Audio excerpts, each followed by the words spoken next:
اعوذ باللہ من الشیطان الرجیم بسم اللہ الرحمن الرحیم الحمدللہ رب العالمین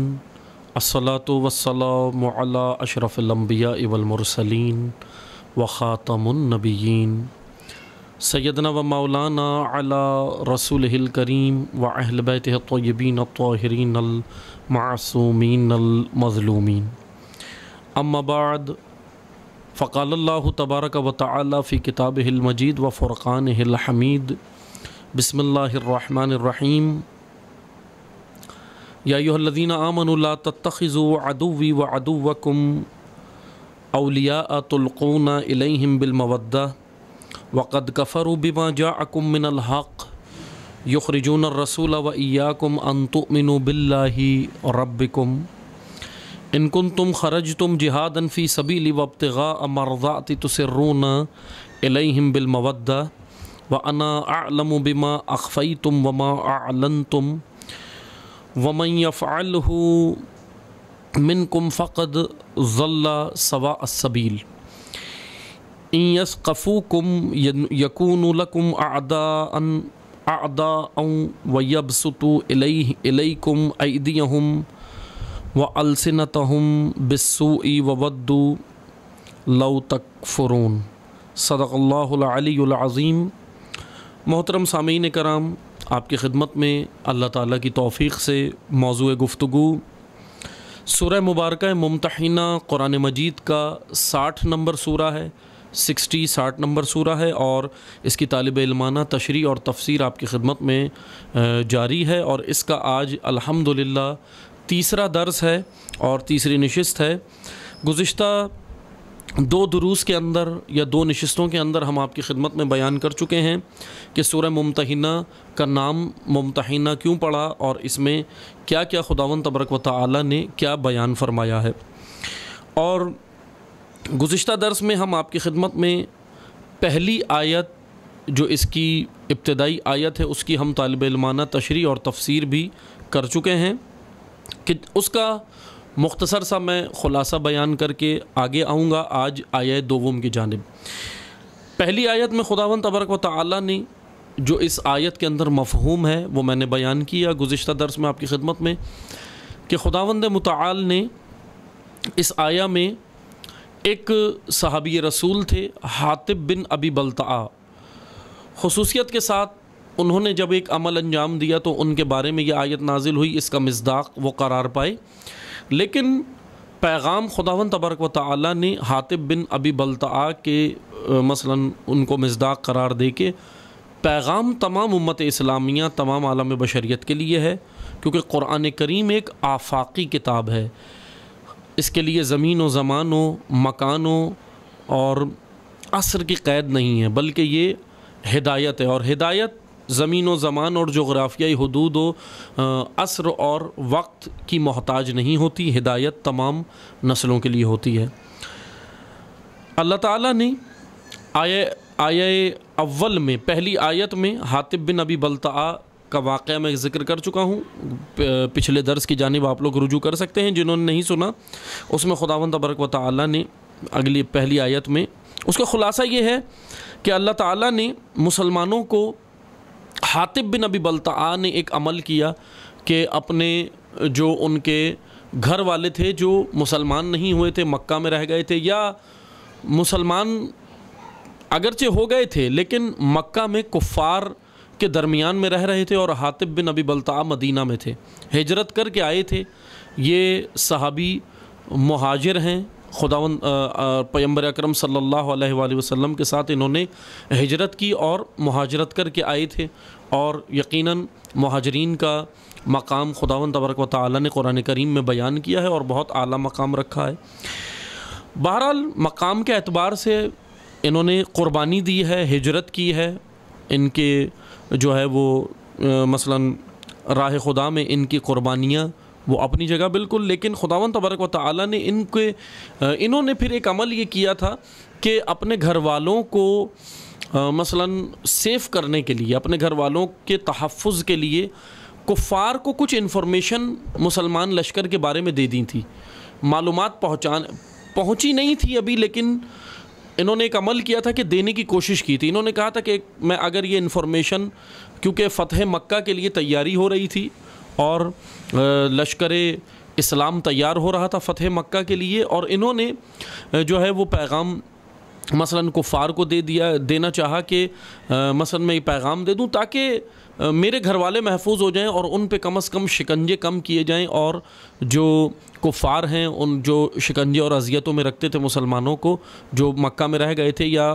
جن کے گھر والے مسلمان بھی نہیں ہوئے تھے لیکن ان کا ایک فرد بھی اگر مسلمان ہوا تھا تو کفار ان کو بھی اذیتوں میں رکھتے تھے. تو بہرحال انہوں نے یہ سوچا کہ میں اگر یہ ذرا پیغام دے دوں گا تو اس سے یہ ہوگا کہ ان کے کفار کے دل میں، کفار مکہ کے دل میں میرے گھر والوں کے لیے تھوڑی نرمی پیدا ہوگی اور وہ ان کے اوپر جو ہے وہ ذرا نرم برتاؤ کریں گے. لیکن بہرحال خداوند تبارک و تعالی نے پیغمبر اکرم کو پیغام دیا کہ اور حکم دیا کہ یہ مثلا بتا دیا، وحی کے ذریعے سے بتا دیا گیا کہ یہ ایک عورت کے ذریعے سے یہ پیغام جا رہا ہے ایک خط کے اندر، اور وہ بہرحال وہ خط راستے میں ہی پکڑ لیا گیا. امیر المومنین علیہ السلام نے علی ابن ابی طالب علیہ السلام اور حضرت عمر فاروق اور دیگر جو صحابہ تھے ساتھ، جناب عمار تھے اور دیگر صحابہ کرام، جن کا 8-10 آدمیوں کا وفد بنا کے پیغمبر اکرم نے بھیجا تھا اس عورت کو سے خط لینے کے لیے، اور پھر وہ امیر المومنین علی علیہ السلام نے وہ خط حاصل کر لیا تھا اس عورت سے. مختصر یہ گزشتہ درس کی جو ہے وہ لب لباب تھا جو میں نے آپ کی خدمت میں پیش کیا. اب آتے ہیں ہم آیت کی جانب کہ آیہ کریمہ نے بیان یہ کیا کہ اے مسلمانوں، یا ایھا الذین آمنوا لا تتخذوا عدوی وعدوکم، اے مسلمانوں اپنے دشمن کو اور میرے دشمن کو، یعنی آپ کے بھی دشمن ہیں یہ کفار، یہ یہود، یہ کفار، یہ آپ کے بھی دشمن ہیں، اللہ کے بھی دشمن ہیں. اولیاء تلقون الیہم، ان کو اپنا ولی، اپنا دوست، اپنا سرپرست، اپنا مثلا ان کے ساتھ گیدرنگیں مت کرو، ان کو اپنا حوالی موالی، ان کو اپنا مثلا خیرخواہ مت سمجھو، یہ تمہارے خیرخواہ نہیں ہے. بالمودہ وقد کفروا بما جاءکم من الحق، حالانکہ حق آنے کے بعد بھی انہوں نے کفر اختیار کیا ہے. یخرجون الرسول، پھر خدا نے یاد دلایا کہ کیا تمہیں یاد نہیں کہ انہوں نے تمہیں تمہارے گھروں سے نکالا ہے. یخرجون الرسول وإیاکم ان تؤمنوا باللہ ربکم، اے مومنین تمہیں اور تمہارے اور ہمارے رسول کو، پیغمبر اکرم کو انہوں نے مجبور کر دیا، مکہ میں رہنے نہیں دیا کہ پیغمبر اکرم نے ہجرت کی تمہارے ساتھ. جرم کیا تھا پیغمبر اکرم کا اور مومنین کا جو اللہ پر ایمان لائے تھے، ان کا جرم کیا تھا؟ تؤمنون باللہ، اللہ پر ایمان، یہ جرم تھا، بس فقط یہ جرم تھا. اس جرم کی پاداش میں انہوں نے تمہارے گھر چھڑوا دیے. خدا یاد دہانی کرا رہا ہے مسلمانوں کو، یاد دہانی کرا رہا ہے کہ جن کے ساتھ تم اپنے پتنگے بنانے کے چکر میں ہو، جن کے ساتھ دوستیاں کرنے کے چکر میں ہو، جن یہود و نصارہ کے ساتھ تم گیدرنگیں چاہتے ہو، جن یہود و نصارہ کے ساتھ، میں اگر آج کی زبان میں ٹرانسلیٹ کروں، جن یہود و نصارہ کے ساتھ تم ترقی کی خواب دیکھ رہے ہو، وہ یہود و نصارہ تمہارے کبھی بھی تمہارے ساتھ مخلص اور خیر خواہ نہیں ہو سکتے. پھر خدا نے کہا ان کنتم خرجتم جہادا فی سبیلی، اگر تم نکلے تھے میری راہ میں جہاد کے لیے، جد و جہد کے لیے، کوشش کے لیے، فی سبیلی، راہ خدا میں، وابتغاء مرضاتی، اور اللہ کی خوشنودی، یعنی میری خوشنودی، خدا کہہ رہا ہے کہ میری خوشنودی حاصل کرنے کے لیے، تسرون الیہم بالمودہ، اور ان کے ساتھ جو تم خفیہ پتنگے بناتے ہو، پتنگے سے مراد یہ ہے کہ ان کے ساتھ مودہ، محبت اپنے دلوں میں اتنی سی بھی ذرہ برابر کفار ہو، مثلا یہود و نصارہ کے لیے مسلمانوں اتنی سی بھی اپنے دلوں کے اندر جو ہے وہ آپ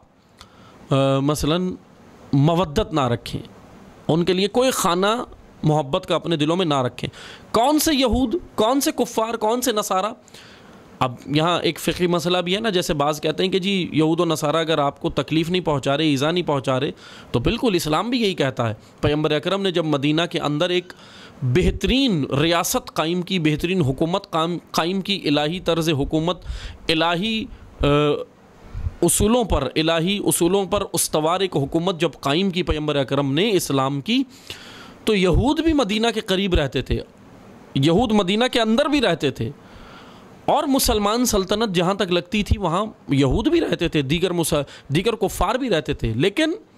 پیغمبر اکرم نے کیا، مسلمانوں نے یا پیغمبر اکرم نے ان کو کوئی اذیت پہنچائی؟ بالکل بھی ہمیں تاریخ میں نہیں ملتا، بلکہ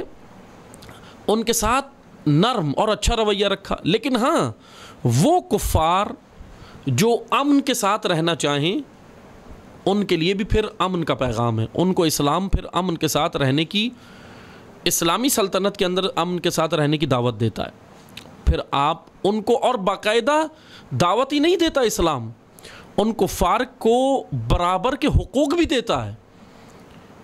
رعایا شمار کرتا ہے اسلام اپنی، ان کو بھی برابر کے حقوق دیتا ہے جس طرح اہل ایمان کو اور مسلمانوں کو اہل اسلام کو دیتا ہے،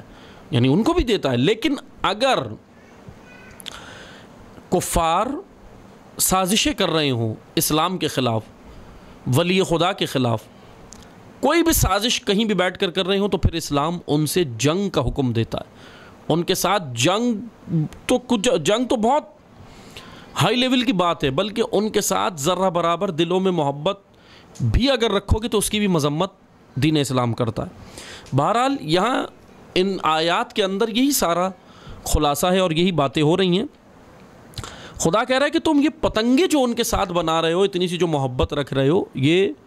تمہارے کسی کام نہیں آئے گی، اور خدا جانتا ہے وَأَنَا أَعْلَمُ، میں جانتا ہوں، خدا کہہ رہا ہے میں جانتا ہوں، بِمَا أَخْفَيْتُمْ وَمَا أَعْلَنْتُمْ، جو تم خفیہ طور پہ کرتے ہو، اخفیتم وما اعلنتم، اور جو اعلان کرتے ہو یا جو خفیہ کرتے ہو، دونوں خدا جانتا ہے، خدا کے علم میں سب کچھ ہے۔ ومن یفعلہ، اور جو ایسا کرے گا، منکم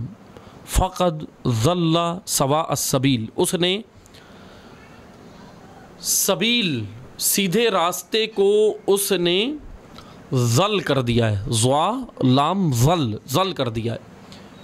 یعنی گمراہی کی جانب وہ چلا گیا اور اس نے سیدھے راستے کو گم کر دیا، چھوڑ دیا، ضلالت اختیار کر لی، ضاد لام الف لام تا ضلالت، توجہ سے سنیے گا، میں لفظ کی وضاحت کروں۔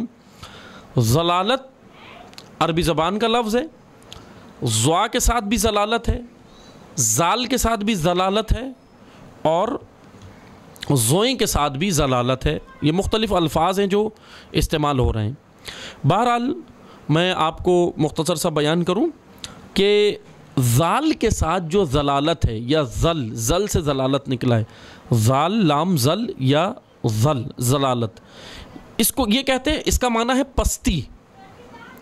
زال کے ساتھ ضلالت، ضا کے ساتھ ضلالت، ضا کے ساتھ ضلالت یا ضا لام زل، اس کا معنی ہے سایہ، جیسے دھوپ ہوتی ہے اور پھر دیوار کھڑی ہو تو اس کا ایک سایہ ہوتا ہے، درخت کا سایہ ہوتا ہے، سایہ۔ اور ضاد کے ساتھ جو ظل ہے، اس کا معنی ہے گم کر دینا، کھو دینا،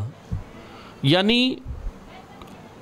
کیفیت ہے، یہ ایک کیفیت۔ جیسے میں آپ کو مثال دیتا ہوں، ہم کسی شہر میں اجنبی ہیں، مثلا کراچی کے رہنے والے، کراچی کا کوئی رہنے والا پہلی بار اسلام آباد جا رہا ہے یا کسی اور شہر پاکستان کے جا رہا ہے، وہاں اجنبی ہے، ابھی وہ نہیں جانتا، لیکن اسی طرح دوسرے شہروں کا رہنے والے جب کراچی آتے ہیں، پہلی بار آتے ہیں، تو یہاں پہ آپ نے دیکھا ہوگا کہ مختلف شاہراہوں کے اوپر ایک چوراہا بھی ہوتا ہے، بہت سارے، یعنی جس کو چورنگی بھی کہتے ہیں، چوراہا بھی کہتے ہیں، جس سے چار راستے نکل رہے ہوتے ہیں۔ یہ ایک کیفیت ہوتی ہے انسان کی، مثلا اس چورنگی پر یا چوراہے پہ میں کھڑا ہوں اور میں کسی شہر میں نیا، مثلا میں اسلام آباد گیا ہوں اور نیا ہوں، مجھے نہیں معلوم اسلام آباد کے راستے، میں ایک چوک پہ پہنچ گیا ہوں، چوراہے پہ، اور وہاں پر میں کھڑا ہوں، اب وہاں سے چار راستے نکل رہے ہیں، چار راستوں میں سے میں اپنا راستہ گم کر بیٹھا ہوں کیونکہ مجھے نہیں معلوم۔ اب یہ جو میری اس وقت وہاں کھڑے ہو کے جو میری کنڈیشن ہے، جو کیفیت ہے، میرے ذہن کی جو کنڈیشن اور کیفیت ہے، اس کیفیت کو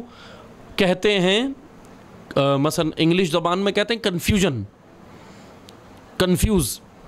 کنفیوز یعنی نہیں، نامعلوم، مجہول، جس کو ہم اصطلاح میں مجہول بھی کہتے ہیں، معلوم کے مقابل مجہول جہل سے ہے، معلوم علم سے ہے، علم جاننا، اور مجہول نہ جاننا، جہل سے، مجہول یعنی نہیں جانتا، جہل سے، اسی کو ہم کہیں گے، اس کیفیت کو کہیں گے انگلش زبان میں کنفیوژن یعنی راستے تو نظر آ رہے ہیں 4 راستے ہیں میرے سامنے، لیکن مجھے یہ نہیں معلوم کہ میرا راستہ کون سا ہے، مجھے کس ٹریک پر جانا ہے۔ راستہ میں نے ایسا نہیں ہے کہ میں راستے تک نہیں پہنچا، راستے تک تو پہنچ گیا ہوں، لیکن عزیزان محترم راستوں میں سے اپنے راستے کو نہیں جانتا، وہ میرا راستہ جو مجھے میری منزل تک پہنچائے گا۔ اس کنڈیشن، اس کیفیت کو عربی زبان میں ضلالت کہتے ہیں، ضوا کے ساتھ ضلالت۔ قرآن کریم اسی ضلالت کی بات کر رہا ہے کہ یہ ایک طرح کا عذاب ہے۔ مثلا ابھی ہم تو ان عذابوں کے بارے میں جانتے ہیں نا، جیسی ہمارے ذہن میں، کیونکہ فلسفہ عذاب بہرحال یہ ایک الگ موضوع ہے، میں اگر آیات کے اندر آئیں ایسی کچھ موضوع آیا تو انشاءاللہ میں وضاحت کروں گا، لیکن مختصر سا صرف ابھی بیان کر دیتا ہوں۔ عذاب ہم سمجھتے ہیں کہ صرف جو ہمیں اخروی جو ملے گا، یعنی جو وہاں جا کے جو ملے گا صرف وہی عذاب ہے، لیکن عزیزان محترم عذاب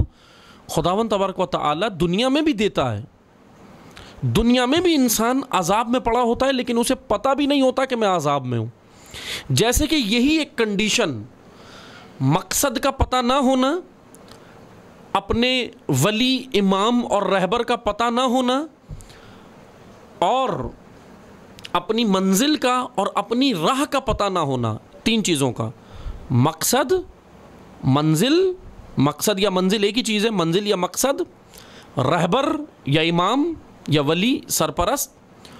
اور تیسرا راہ۔ ان 3 چیزوں کا جس کو نہ پتہ ہو، اس کنڈیشن میں پڑے ہوئے آدمی، اس کنڈیشن میں جو پڑا ہوا انسان ہے، یہ بھی ایک عذاب کی کیفیت ہے۔ یعنی از نگاہ قرآن، از نگاہ دین، از نگاہ خدا و رسول، یہ عذاب ہے انسان کے اوپر۔ میں دنیا میں ہوں، لیکن مجھے نہیں معلوم کہ میرا رہبر، میرا امام، میرا پیشوا کون ہے جو مجھے خدا تک پہنچا سکتا ہے، راہ خدا پہ ڈال سکتا ہے، مجھے نہیں معلوم۔ تو یہ میں عذاب الہی میں پڑا ہوا ہوں۔ رہبر پتہ چل گیا، لیکن راستہ بھی معلوم ہونا چاہیے کہ کس راستے پر چل کر میں منزل مقصود تک پہنچوں گا۔ راستے کا پتہ چل گیا، منزل یا مقصد کا بھی پہلے پتہ ہو کہ یہ مقصد ہے میرا اور یہاں تک مجھے جانا ہے۔ یعنی تینوں چیزوں میں سے اگر ایک بھی چیز پتہ نہ ہو تو بھی ضلالت میں انسان پڑا ہوا ہے، ذات کے ساتھ ضلالت، ضلال۔ یہاں خدا کیا کہہ رہا ہے؟ ضل سواء السبیل۔ اگر تم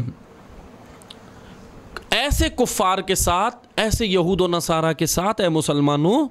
ذرہ برابر بھی محبت رکھو گے، ان کے ساتھ گیدرنگیں کرو گے، ان کے ساتھ میٹنگیں کرو گے، ان کے ساتھ ترقی کے خواب دیکھو گے، کیونکہ وہ تمہارے لیے خیر خواہ نہیں ہیں۔ اگلی آیات کہہ رہی ہیں، وہ ہم بیان کریں گے کیوں نہیں ہے، وہ میں آگے پھر آپ کو بتاؤں گا۔ قرآن نے وہ لاجک بھی بیان کی اور فلسفہ بھی۔ یہ تمہارے خیر خواہ نہیں ہیں اور تم ان کے ساتھ بیٹھ کر اپنی ترقی کے خواب دیکھ رہے ہو، تو اے مسلمانوں یاد رکھو، یہ جو تم یہود و نصارہ کے ساتھ بیٹھ کر گیدرنگز کر رہے ہو، میٹنگیں کر رہے ہو، ان کے ساتھ بیٹھ کر خواب دیکھ رہے ہو اپنی ترقی کے، یہ دراصل تم عذاب الہی میں پڑے ہوئے ہو۔ یہ عذاب ہے، فقد ضل سواء السبیل۔ تم اپنی ہیومن ویلیوز، اقدار انسانیہ مسلمانوں بھول گئے ہو، تم اسلامی تعلیمات بھول گئے ہو، تم اپنے نبی کی سیرت بھول گئے ہو، تو پھر کیا اپنایا تم نے؟ اسرائیل کے ساتھ تعلقات جوڑ رہے ہو، اسرائیل کو تسلیم کرنے کی باتیں کر رہے ہو، اسرائیل کے لیے زمینوں کو اپنی آمادہ کر رہے ہو۔ زمینیں تو بعد میں آمادہ ہوں گی، پہلے تم نے اپنے دل آمادہ کر لیے اسرائیل کے ساتھ۔ اسرائیل کون ہے؟ آج کا خیبر ہے اسرائیل، کہ وہ قلعہ کہ جہاں پہ بیٹھ کر اسلام اور مسلمانوں کے خلاف سازشیں ہوں، اس قلعے کو خیبر کہتے ہیں۔ وہ خیبر تو ڈھا دیا امیر المومنین، جانشین رسول اور سپاہی اسلام علی علیہ السلام نے وہ خیبر تو ڈھا دیا تھا، لیکن آج کا خیبر موجود ہے۔ اس خیبر کو ڈھانے کے لیے مسلمان تیار ہوں۔ خیبر میں بیٹھ کے سمجھوتے نہیں ہوتے، خیبر میں بیٹھ کے معاہدے نہیں ہوتے، خیبر کے یہود جو سازشیں مسلمانوں کے خلاف کریں ان کے ساتھ معاہدے نہیں کیے جاتے۔ وہ یہود جو تمہارے ساتھ امن سے رہنا چاہیں ان کو امن دو، ان کو تحفظ دو، ان کے ساتھ معاہدہ کر سکتے ہو، لیکن وہ یہود جو تمہاری املاک پر، تمہارے مال پر، تمہارے اقدار پر، تمہاری ثقافت پر، تمہاری اسلامی ثقافت پر، تمہاری تہذیب پر، تمہاری نسلوں کو تباہ کرنے کی تیاری کر رہے ہوں، تمہاری ان ساری چیزوں پہ، زمینوں پہ قبضے کی تیاری کر رہے ہوں، ان یہود کے ساتھ معاہدہ نہیں ہوگا مسلمانوں. ان یہود کے ساتھ تم نے نبرد کرنی ہے، جنگ کرنی ہے، ان یہود کو تم نے سبق سکھانا ہے. اگر تم نے ان کے ساتھ معاہدے کیے تو آخرت کا عذاب تو وہ تمہیں ملے گا ہی ملے گا، اس میں تو بعد میں تم پڑھو گے. فقط ضل سواء السبیل، اس دنیا میں بھی تم یہ عذاب الہی میں پڑے ہوئے ہو. نفتالی بینٹ اسرائیلی وزیر اعظم سے ہاتھ ملانا، اس کے ساتھ بیٹھنا، گٹھ جوڑ کرنا، عرب ریاستوں کا، خلیجی ریاستوں کا، عرب ممالک کا، عرب حکمرانوں کا، یہ دراصل یہ عذاب میں پڑے ہوئے ہیں. قطر، بحرین، آل سعود، محمد بن سلمان، UAE، یہ جتنے بھی ہیں یہ عذاب الہی ہے ان کے اوپر قرآن کی نگاہ سے، کیونکہ تم اپنا راستہ، اپنا رہبر، اپنی منزل سب بھول گئے ہو، تو یہ عذاب ہے تمہارے اوپر. دنیا میں تو تمہیں بہت کچھ مل رہا ہے، عیاشیاں مل رہی ہیں، عیاشی تو تم کر لو گے، لیکن آخرت تو تم نے تباہ کر ہی لی. دنیا میں بھی تم اپنا خدا بھول گئے ہو، اپنا رسول بھول گئے ہو، اپنا مقصد بھول گئے ہو، تعلیمات قرآن بھول گئے ہو. یہ عذاب الہی ہے. آیہ کریمہ یہاں پہ پہلی آیت یہیں تک ہم نے ابھی آج پڑھی ہے کہ ضل سواء السبیل، یہ ایک عذاب کی کیفیت ہے، یہ عذاب الہی ہے. کوئی بھی انسان اگر اپنا رہبر، مقصد اور راہ بھول جائے، یہ عذاب میں پڑا ہوا ہے، یہ ہدایت میں نہیں ہے، یہ ہدایت نہیں پا رہا ہے. اگرچہ وہ نمازیں بھی پڑھ رہا ہو، اگرچہ روزہ بھی رکھ رہا ہو، اگرچہ تمام چیزوں کا، صوم و صلات کا پابند بھی ہو، لیکن مقصد خلقت نہ پتہ ہو اور خدا کا نہ پتہ ہو، منزل نہ پتہ ہو، رہبر نہ پتہ ہو، تو پھر بھی وہ عذاب میں ہی پڑا ہوا ہے. آگے آیات چل رہی ہیں، انشاءاللہ ہم اگلے درس میں آپ کی خدمت میں بیان کریں گے کہ یہود سے دوستی کرو گے تو انجام کیا ہوگا. وہ انجام بھی خدا نے ذکر کیا. انشاءاللہ میں اگلے درس میں آپ کی خدمت میں بیان کروں گا. والسلام علیکم ورحمۃ اللہ وبرکاتہ.